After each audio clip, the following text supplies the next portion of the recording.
l'armée Nabiso a se préparé. A tout mandenge.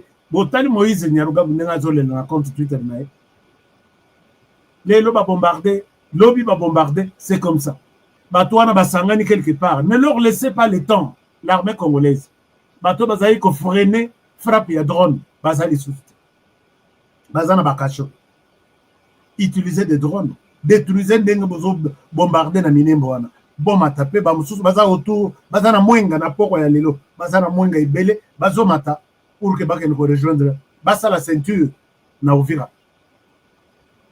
Mais attention, je pense que Egozala passe, puisque Ouvira, ceux qui vont attaquer Ouvira, ils vont attaquer aussi le Burundi. Et le Burundi ne se laissera pas faire. Moïse Naruga Balobi, Naminemboe, Burundi a 10 000 militaires. Quand on disait que le Rwanda a 10 000, Bobo Yakit, maintenant il est prêt à accuser les Burundi. Kabila Lobi, toute armée étrangère doit quitter sur les sols congolais, puisqu'il y a que le Burundi est notre associé. Donc, Balongo, Bapé, ça lui sommes à Bogoté. Et puis vous nous dites, prouvez-nous. Chers amis, quand nous avançons, nous allons nous rendre compte que le président Makambo Ezo changé mon mouquet, na allure, na rythme, c'est du côté Russie-Ukraine. Bitumbaya, Russie-Ukraine et aussi la Canada. Et ça presque sur la voie Yakosila. Bitumbwana, c'est la Russie qui a déjà la position de gagner ça. Mais Nakati Bitumbwana, vous savez que la RDC a aussi souffert de cette guerre-là. Puisque les armes, je vous ai lu un rapport ici, les armes qui quittent l'Europe, la France et d'autres pays de l'Union européenne, envoyées en Ukraine d'autres chances de destination pour finir en RDC. Beaucoup de rapports parlent de ça. Vous pouvez aller sur Google, aujourd'hui, rien n'est à cacher. Mais pendant ce temps aussi,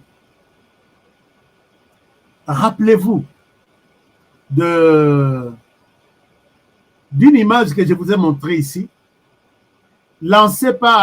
alertée par une télévision russe, que la France et d'autres membres de l'Ukraine sont en train de s'entraîner pour abattre certains chefs d'État. Entraînement, ils allaient qui dans la République centrafricaine. Vous avez vu des images, puisque Russie a tika à la Kisanyonsu. Et à ce titre, Bomonandenge basala qui entraînement na bango, babuka qui ba pont, ainsi de suite, dans la République centrafricaine, dans le sud du Soudan aussi. Les rapports sont sur Internet. Et à ce titre, Bazaki n'a pas ça que tout pays qui va s'associer à la Russie va être leur cible. J'ai alerté ça ici. Depuis que, mais là, hier je l'ai dit, le président de la République a annoncé, bon, je ne sais pas s'il l'a déjà annoncé, mais moi je peux l'annoncer peut-être à sa place, toujours au conditionnel, il pourra être en Russie. Et vous avez vu depuis 2 semaines ou 3 semaines, des visites se multiplient na RDC, et à la côté ministre des Affaires étrangères, et à la présidence, ainsi de suite. Même la Chine aussi. Et dans ce cadre, ce genre de visites ne sont pas appréciées de l'autre côté, en Ukraine et à Washington. Quand ces gens ont des American Dream. Dispassant chaîne Investment Group. Rêve américain pour la Kosomba Lopango aux États-Unis. Plus précisément la ville où il y a Dallas. Aujourd'hui c'est possible. Pays-moi pendant 30 ans. Ne vous trompez pas l'adresse. Dispassant chaîne Investment Group. Voulez-vous Voulez-vous acquérir une maison aux États-Unis? L'agence immobilière Dispensation Investment Group d'Elite Global, basée à Dallas, vous en donne l'opportunité. Il vous suffit de verser un acompte pour acquérir une propriété que vous payerez progressivement pendant 30 ans. Oui, vous avez bien entendu, pendant 30 ans. Contactez-nous au +1 737 420 80 84, au +1 469 720 60 93 ou au +1 737 548 51.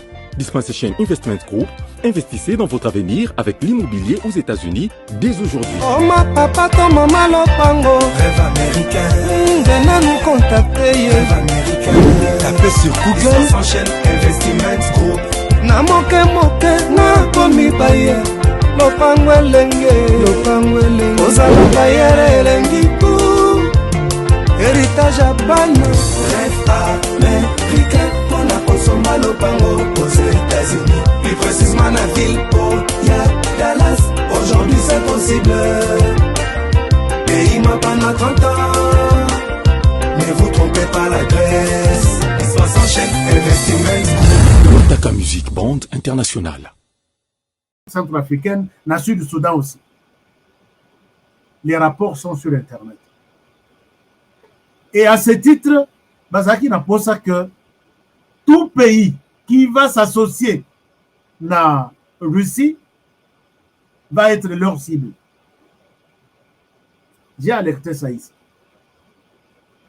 Depuis que, mais là, hier je l'ai dit, le président de la République a annoncé, bon, je ne sais pas s'il l'a déjà annoncé, mais moi je peux l'annoncer peut-être à sa place, toujours au conditionnel, il pourra être en Russie. Et vous avez vu depuis 2 semaines ou 3 semaines, des visites se multiplient na RDC, et à la côté ministre des Affaires étrangères, et à la présidence, ainsi de suite. Même la Chine aussi. Et dans ces cadres, ce genre de visites ne sont pas appréciées de l'autre côté, en Ukraine et à Washington. Quand ces gens ont découvert que le président Tshisekedi n'avait pas donné une bonne position ni aux Américains, ni aux Chinois, l'Ukraine comprenant ça, à l'objet, la Russie est en train de venir très rapidement en RDC. Bisoto Kendeto Fongola, ambassade à Ukraine.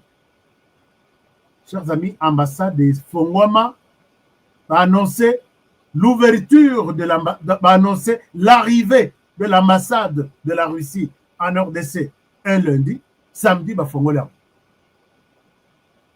N'oubliez pas que la mission d'une ambassade dans un pays, c'est la mafia, c'est tout ce qu'il y a comme trafic de tout genre, tout ce qu'il y a comme opération, il y a espionnage, démanteler toutes les petites discussions qui vont ou susceptibles de menacer la sécurité de ces pays-là dans votre pays. C'est comme ça que les Rwandais, quand Vincent Biruta était l'ancien ministre des Affaires étrangères, Vincent Karega à Kinshasa, son travail était de recruter des jeunes hommes politiques, de recruter au niveau de la société civile, recruter même des motards, les former dans les renseignements pour que Bassa la quartier ambassade Nabango et à la quartier général comment anéantir Tshisekedi et le pouvoir. Le gouvernement a compris ça. Moi, j'ai dit attention. J'ai posé la question. L'ambassade du Rwanda s'ouvre en RDC. Président Tshisekedi, entre vous et les Rwandais, qui ont sollicité que l'ambassade s'ouvre? Et c'est vous ou c'est le Rwanda qui a sollicité? C'est lui qui a sollicité en premier. C'est pourquoi il a sollicité que mon ambassade soit là. Il y a des chargés des affaires culturelles. On a organisé match à football, a organisé Banzango, Soda, a organisé compétition. Ce ne sont pas des compétitions. Je ne souhaite pas vous dire que, attention, moi aussi, je suis mieux informé dans ces domaines-là. C'est pour se faire une idée de la classe sociale, politique et économique avec qui on peut travailler, avec qui on ne peut pas travailler, où se trouvent des menaces qui sont pour nous, qui ne peuvent pas être pour nous, qui peuvent nous faire du mal, qui ne peuvent pas nous faire du mal. C'est ça le travail de l'ambassade. Même s'il y a Bisso, Bissika Bazali, Toyoka Bangote.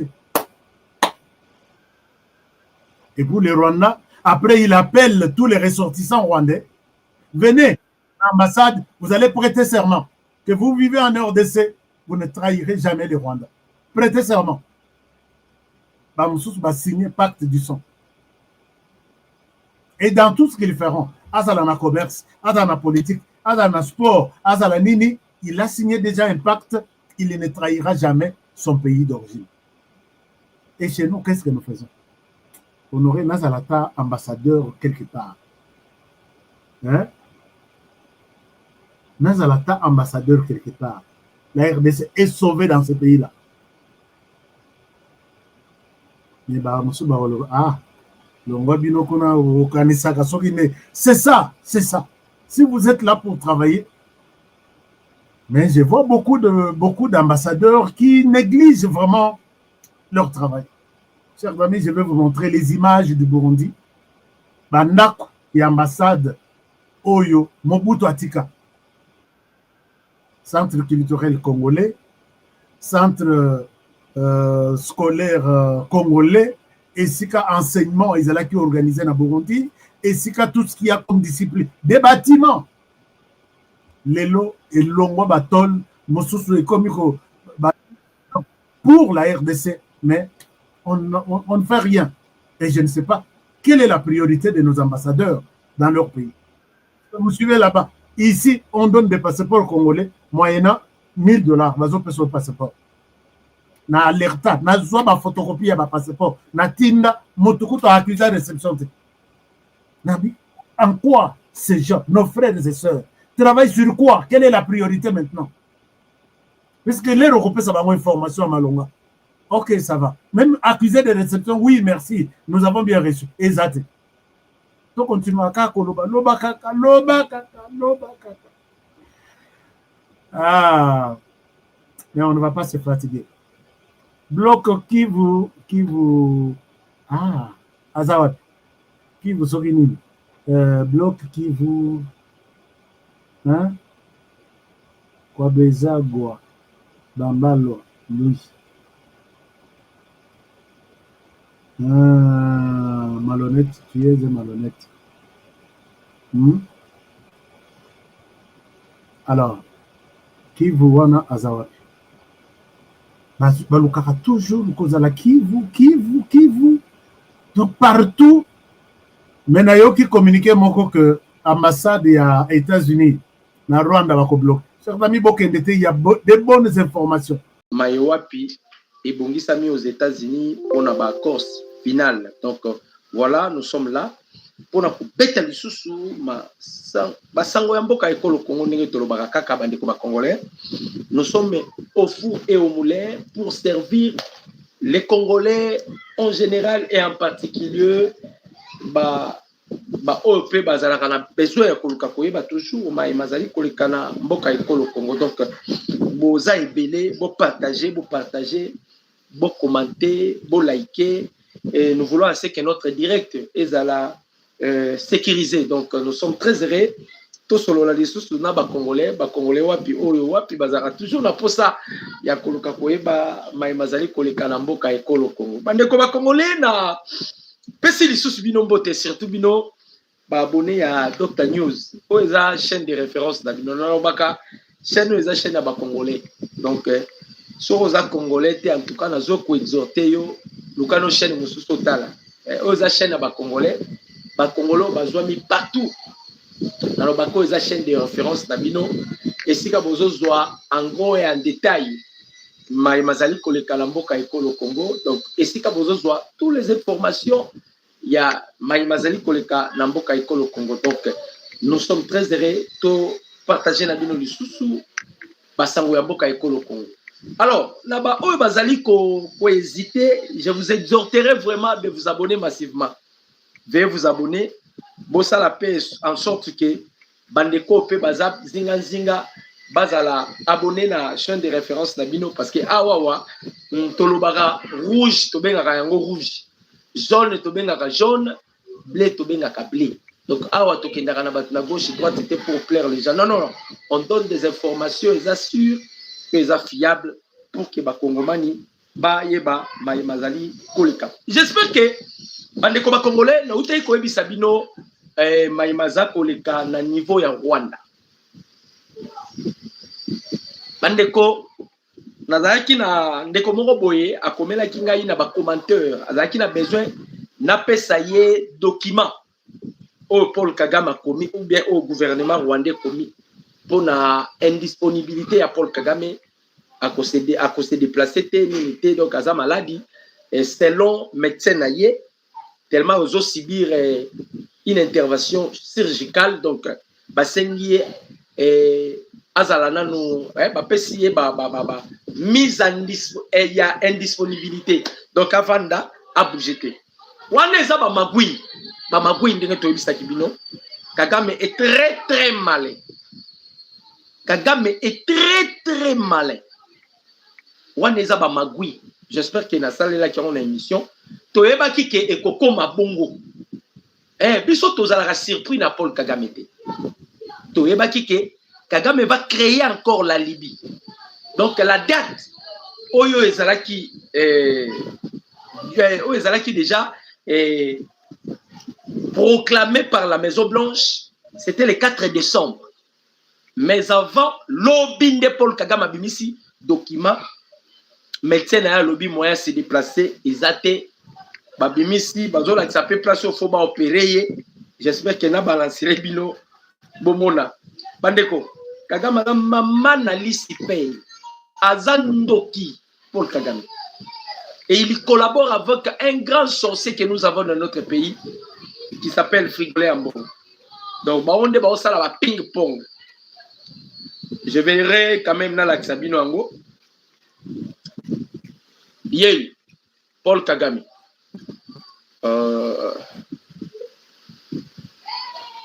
Place où il faut pas opérer Ango, Paul Kagame. On dit que c'est un tumeur. Il faut pas opérer.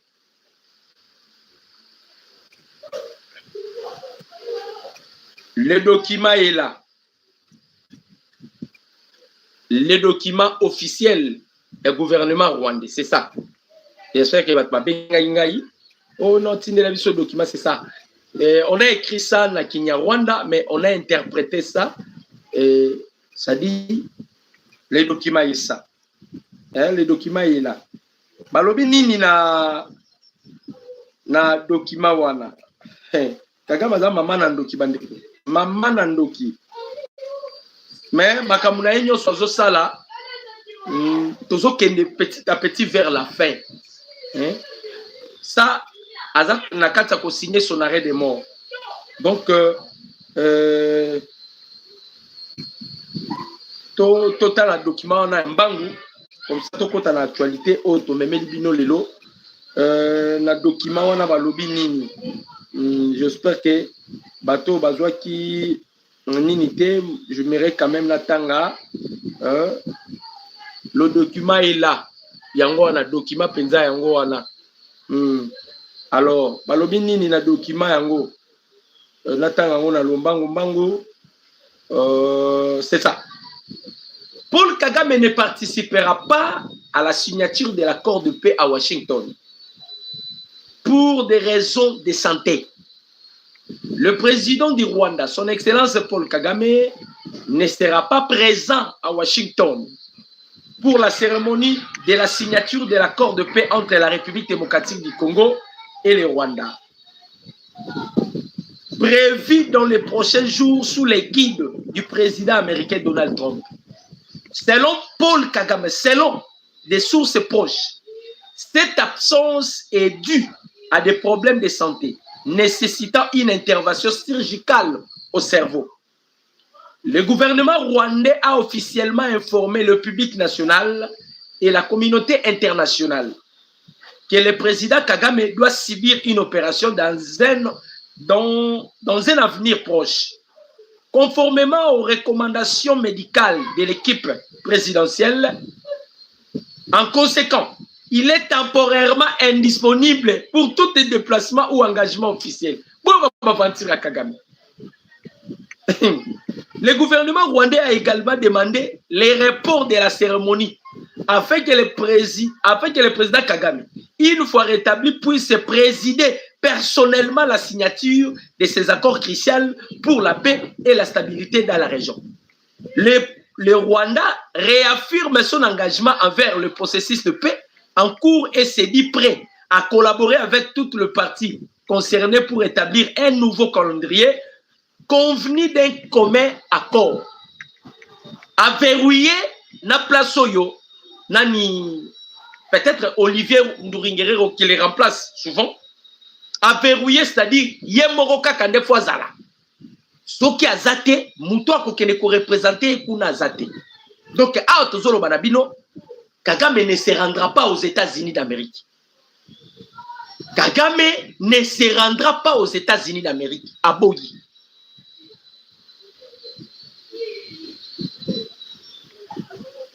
Aboyi.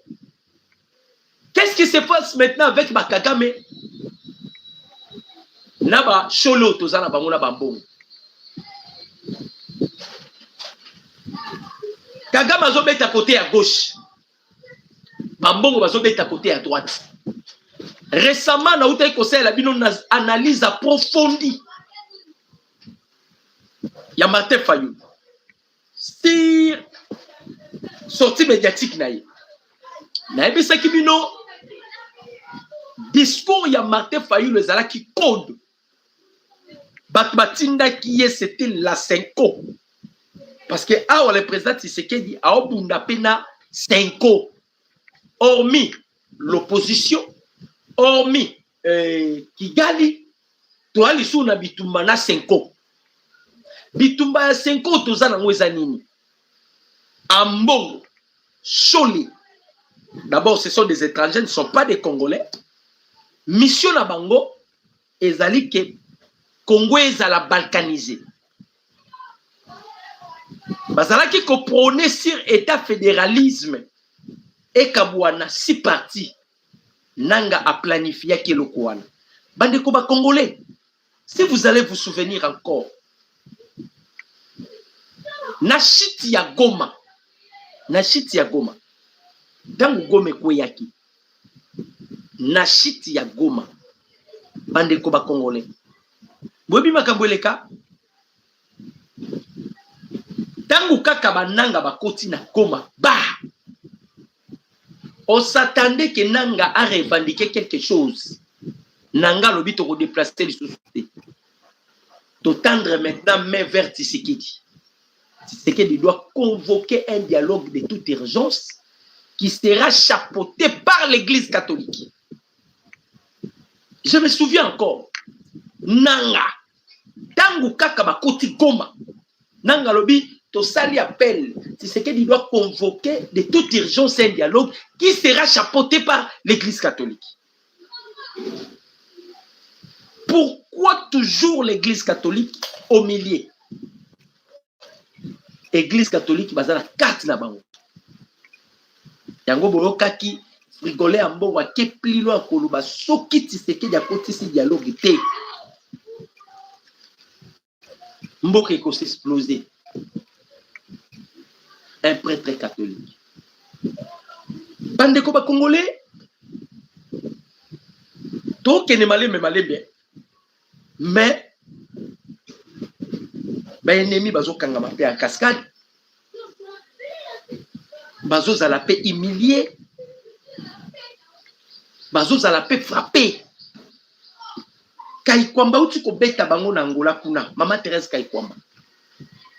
Que ce soit la France, que ce soit le Rwanda. Na uti la bino vidéo bo mon intervention Maman Thérèse Kaikwamba. Otokota chiko na Maman Likambo na biso. Bozuta l'intervention ya Maman Thérèse Kaikwamba. Dès na ipsa bino kanga biso to aka information avec preuve à l'appui. Boyoka Maman Thérèse. européenne, encore une fois l'Union européenne, revenons aux pays européens. Nous avons il y a quelques semaines eu une conférence, quand même assez fructueuse à Paris, sur les questions humanitaires, sur l'assistance humanitaire dans la région des Grands Lacs. À peine cette conférence a pris fin, le Rwanda a fait un rétropédalage pour dire que la réouverture de l'aéroport de Goma ne pouvait se faire sans le M23. Et là, malgré le fait que tout le monde s'est félicité après cette conférence, c'était le grand silence. Nous ne parlons même pas de politique.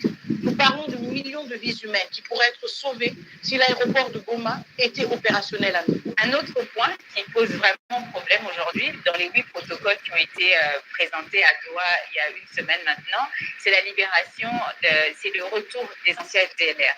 Alors, on sait que ça, c'est le point le plus difficile. Certains disent que le Rwanda l'utilise comme un prétexte pour pouvoir continuer à attaquer la RDC.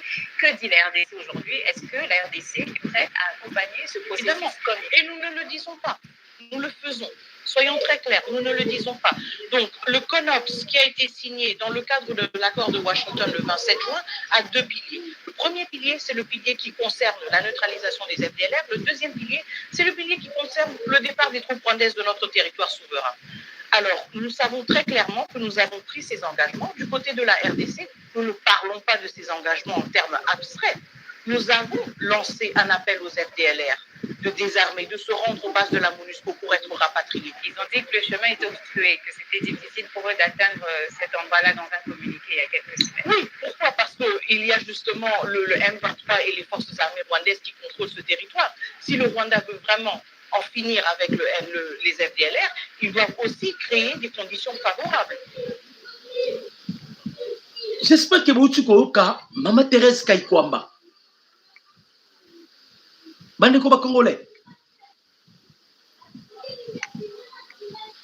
Tokei na ba procédure nyonso eza légal.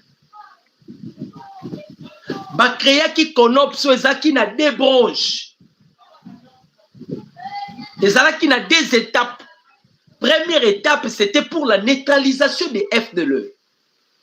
Deuxième étape, ezalaki retrait ya ba troupes rwandaises.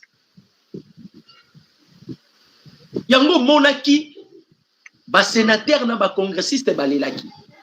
Baleli pona nini? Kagame bazo ebisa bimisa bato zo kotisa bato. Lelo a créé le sous prétexte a roya na été parce que nzoto na eza bien té. A créé prétexte à bien koyate parce que nzoto na eza bien té. Il doit subir une opération. Toyobaki ango bandeko. Kagame n'a pas cette volonté de quitter les sols congolais. Kagame, ils veulent à tout prix que le Congo soit balkanisé. Le Congo va mouper au tozana bangwa bazo sungaye ambongo noki.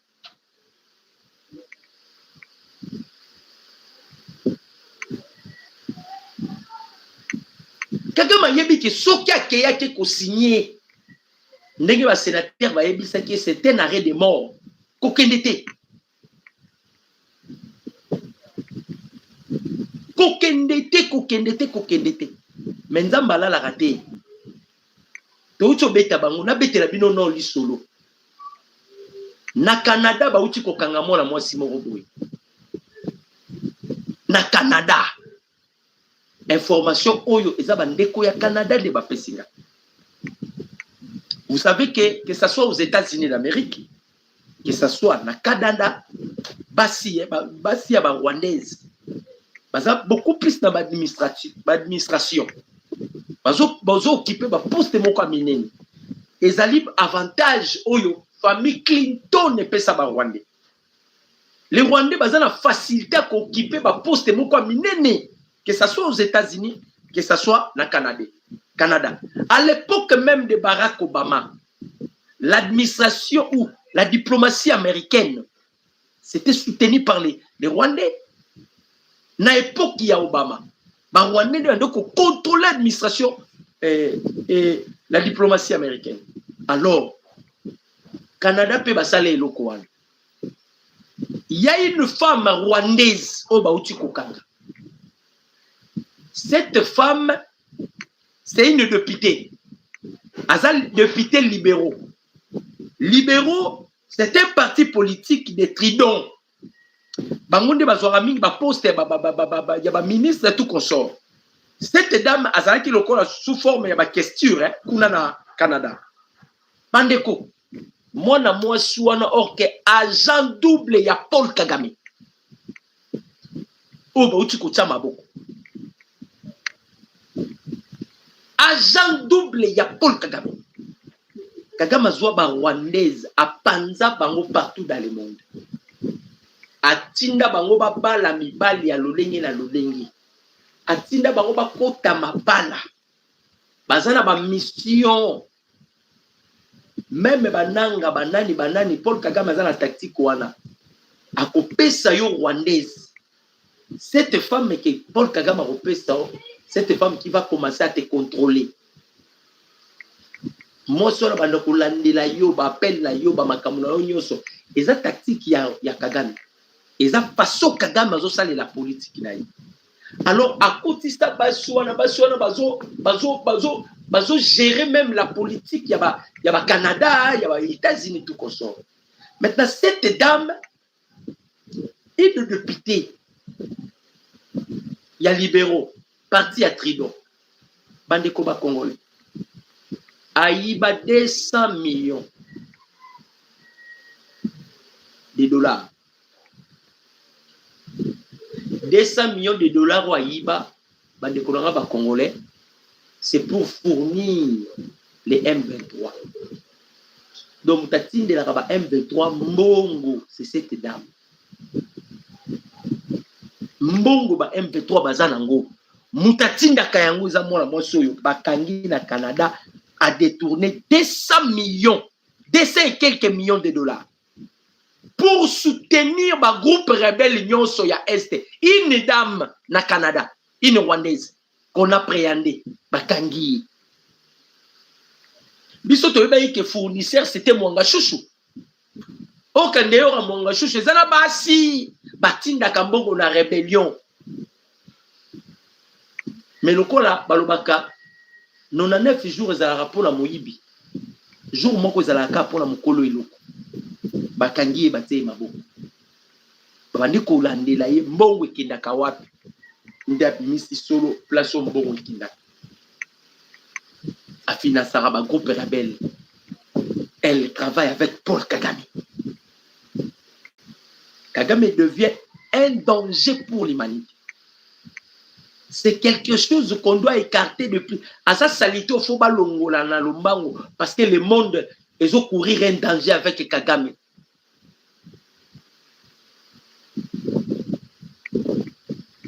Le monde est au courir un danger avec Kagame. Moi, Soana a dévoilé tous les secrets. A dévoilé tous les secrets.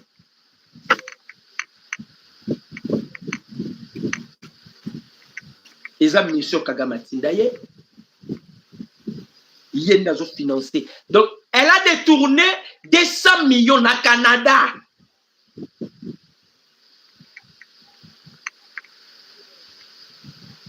Talambongo a détourné pour soutenir la rébellion. Rébellion peut les loba outil kozwa Fimbo. On ne chante pas avant la victoire. Vous voyez qu'il y a un ennemi qui a chanté.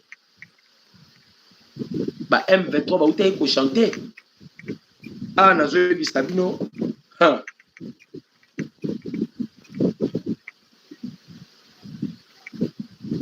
Bande ko ba Congolais.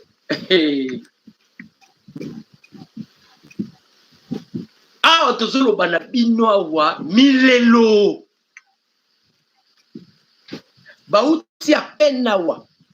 Bauti a penawa koyemba.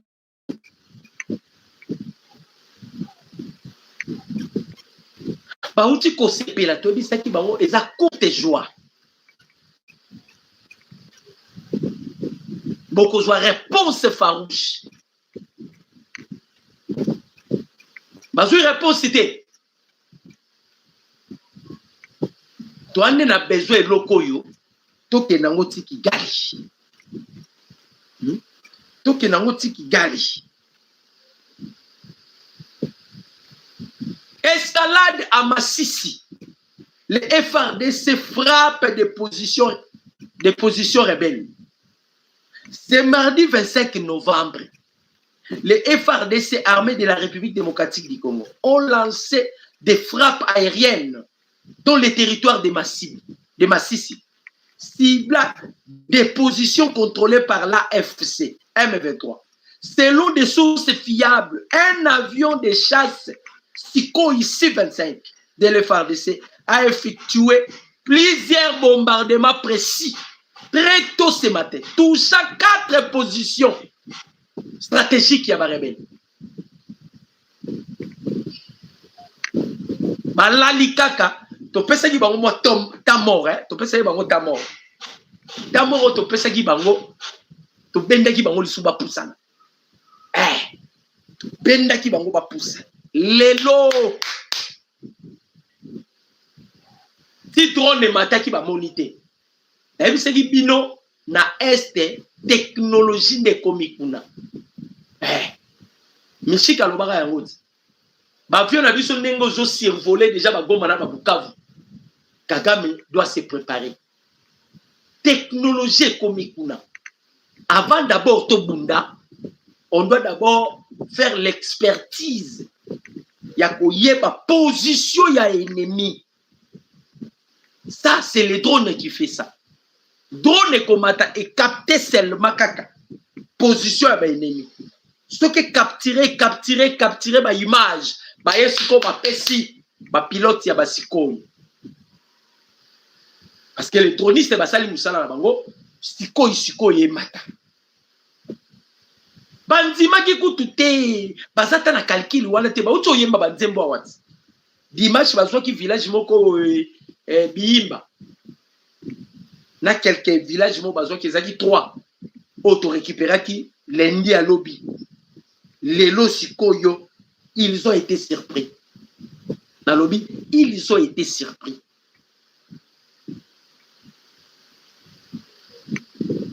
Tu as frappé 4 positions na bango.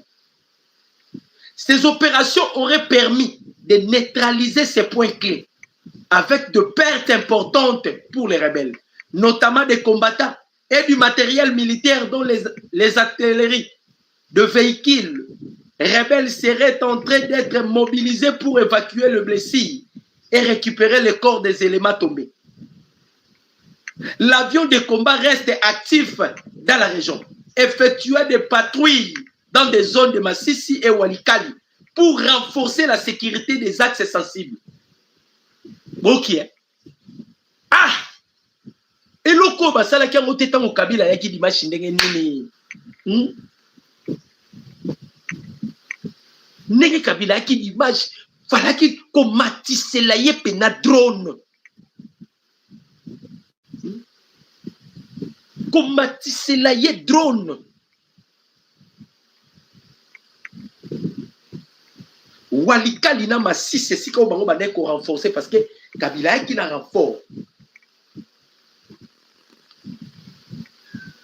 Mais Athéna qui compte était que l'espace aérien congolais est contrôlé par des drones et par des Sukhoi. Si 25 et ça biloko to chose en Égypte. Si 25 quoi. Et ça biloko to chose en Égypte. Ce que bateau bazo beta yango avec précision. Et ça c'est que mon bêtier que quoi y en avec l'entité. So total yo to frappé yo.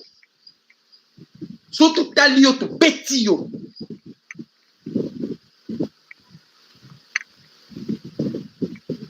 Sans vraiment ma distraction, bah cesser le feu. On aurait déjà fini cette guerre. Ma zone où on est déjà libéré. Parce que l'ennemi, Azan est incapable, Azan kobundate.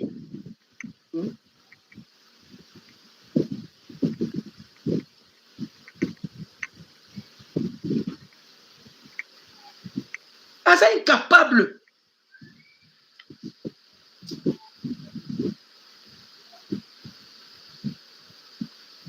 Surprise kaka.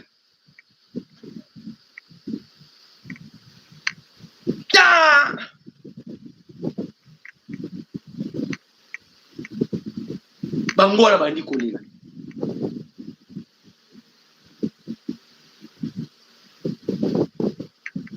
Bandi kolela. Auto violer cesser le fait. Nous bon stakana biso hein. Bon stakana na biso. Les dimanches, qu'est-ce que vous avez fait? Dimanche au salakini. Bon viola quitté. Pendant que biso to ana kata observer, c'est l'effet. Bino bo viola quitté. Bambo kana ba uteyi ko zo ana bazo kya ngondengeni. Ezaki violation te. Ezaki violation te. Ce qui te bêtit un mois, il y a ma frappe aérienne. Un mois. James Kabarebe déjà où tu peux révéler en gros. Les Rwandais effectifs militaires na bango komi mukie. Congo eza monene ba okuka na bango lisute. Yango ba oluka ba consolider. Oh déjà bazui déjà les acquis. Les bazos contrôler ba zone eza occupé wana eza sous contrôle la bango ba vanaka wana. S'ils veulent maintenant faire la guerre ba okokate parce que effectif est réduit. Yango mona ba Kagame azo sala ba appel la ba Somalie azo sala ba appel la ba pays belé ba pays ozaka ba frontalier wana. Parmi aussi ces pays qui a été énuméré par Oyo Kaputa Museveni, il y a mon biso na mwana amoni Congo bana mikie ou bien amoni Ndayishimiye mwana mikie ou bien amoni président de Tanzanie mwana mikie. Ou vandika rolamuki ou non ceux qui viennent au Salamaki na Libye, nous ne permettrons pas que et Salama na Congo, donc il faudrait réunifier l'armée aux yeux armées congolaises, aux yeux armées rwandaises, tout ça la unité moko. Museveni biloko mikie donc qui si na bino boke simba ça ne marchera pas. Ba qui si na bino boke ne ko simba. Borobela maboma pamba ça va pas marcher. Ça va pas marcher.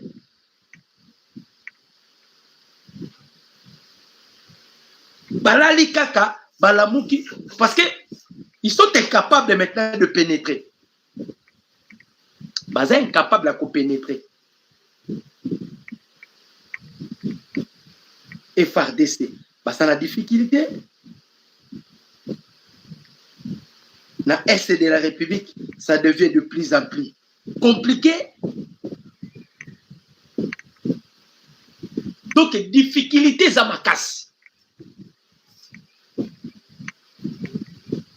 De l'autre côté, Museveni voulait créer quelque chose, mais et s'imiter. Côté on peut pas officier la bango batela qui mitema parce que Kabila Zaki n'espoir beaucoup ya makasi et pas officier. Ce que je vous dis est vrai. Zoa loba yango. Boyebe entreprise na bango moko za na mwanda ba benga yango île de Mateba. Nazala ba bando travailler kuna bando pesa biso pe ba information. Ba yebisa biso un jour Zoa zo ebisa obete bango lisolo biabi basodo nyoso bozomona oyo. Grand frère na nganda komisi bango ba officier donc ils sont loyaux et pas grand frère na ngaba ko ko sala grand frère na ngaba bité. Et donc alobaki yango ndeti aventure te alobaki. C'est-à-dire Kabila avait l'appui à officier ou ya komisa ki ba généraux en 2013. A komisa mboka na biso avec 500 généraux. Ba lieutenant colonel on parlons même pas. Toyebaka te azosala eloko wana pona nini. Mais quand le président Tshisekedi est venu au pouvoir, nous devons rendre compte quel était le calcul ya Kabila na kati ya armée. Anga kati ya poto na armée. Ceux qui déjà armé poto eza bandeko, vous ne pouvez rien faire. Quand l'armée est affaiblie, vous ne pouvez rien faire. Et ça parmi ma mission où Esengela qui Kabila a achevé. qu'on détruire l'armée, qu'on a confusion l'armée, mais l'armée vous a infiltré. Moi je félicite et le FRDC et le Wazalendo. Parce que na niveau il y a degré il y a infiltration ezalaki na mbokoyo. Bandeko ba congolais. Degré il y a infiltration ezalaki na mbokoyo. Mais le Congo devait être déjà balkanisé. Mais les Rwandais, malgré qu'ils avaient infiltré l'armée, Baza toujours incapables. Ils sont toujours incapables de faire quelque chose. Quelle que soit l'infiltration, c'est de l'armée.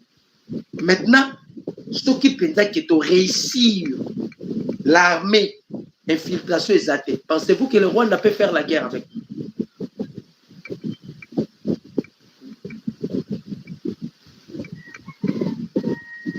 Pensez-vous que les Rwandais peuvent faire la guerre?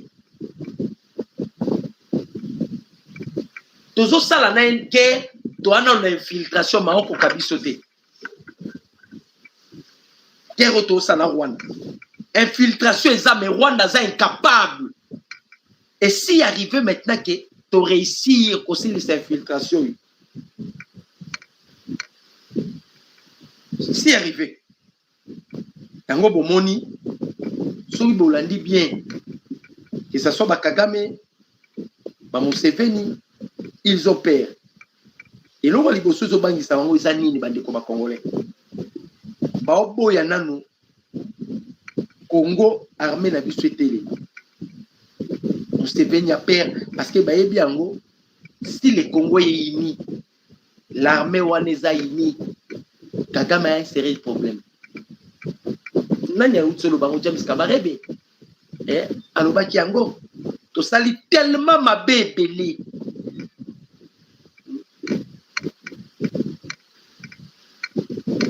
To sali tellement ma bébé.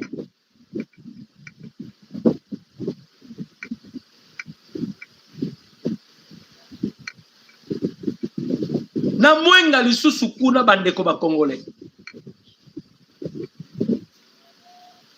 Bazokanga ba M23 na mwenga ba M23 bazokanga bango ba infiltration ba M23 nyonso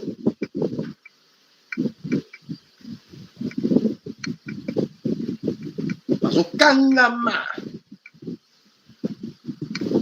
Donc awa monine to beti bango kaka lelo awa Moutabani kolela d'abord porte-parole ya ba M23 wana. Oh bazo benga soki secrétaire adjoint. Mais à la fin des comptes vous allez voir encore Laurence Kanyuki. Akobima po alela. Parce que les 4 positions ba beti pendant qu'on préparait ba lancer assaut. Mais baza surpris na ba frappe aérienne. De bombarder 4 positions. Tant que tu as 4 positions, Bandeko, et ça li panangu bate. Na 4 positions, et qu'on a 3 ou 4 bataillons, ou bien 2 bataillons, ils ont géré en haut.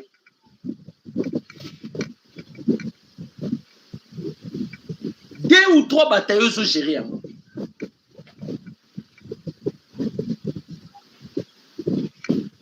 Kagama okoti sabatu metolia bango kaka. Il continue meto bomba bango kaka.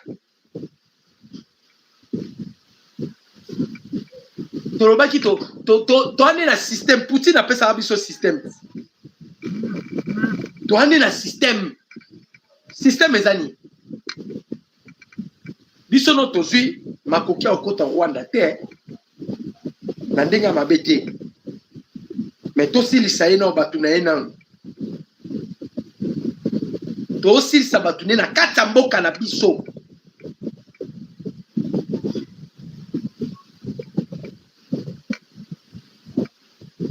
La kata mboka na biso nde to aussi les saïna. À chaque fois s'automatise kaka sikoi. Drone.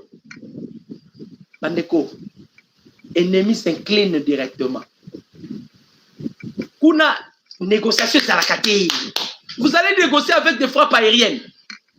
Pour cibler 4 positions. Donc, tu as dit que makasi da ba mine, non? Or que Zalaki na moi si bon azo servir bango. Aïba mbongo na Canada kuna. Un député a oyi bambongo azo tinda ngo na este awo. Bafuta kabananga, bafuta kabawande, a tinda. American Dream. Dispensation chaîne Investiment Group. Rêve américain pour la Kosomba Lopango aux États-Unis. Plus précisément la ville où y'a Dallas. Aujourd'hui c'est possible. Pays moi pendant 30 ans. Ne vous trompez pas l'adresse. Dispensation chaîne Investiment Group. Voulez-vous acquérir une maison aux États-Unis? L'agence immobilière Dispensation Investment Group d'Elite Global, basée à Dallas, vous en donne l'opportunité. Il vous suffit de verser un acompte pour acquérir une propriété que vous payerez progressivement pendant 30 ans. Oui, vous avez bien entendu, pendant 30 ans. Contactez-nous au +1 737 420 80 84, au +1 469 720 60 93 ou au +1 737 548 51. Dispensation Investment Group, investissez dans votre avenir avec l'immobilier aux États-Unis dès aujourd'hui. Oh ma papa, ton maman lopango. Rêve américain. Venez nous contacter. Rêve américain. Tapez sur Google. Dispensation Investment Group. Na moke na komi baye. Lopango elenge. Ozala baye elengi pou. Héritage abana. Rêve américain. Kosomba Lopango aux États-Unis, plus précisément la ville où y'a Dallas. Aujourd'hui c'est possible.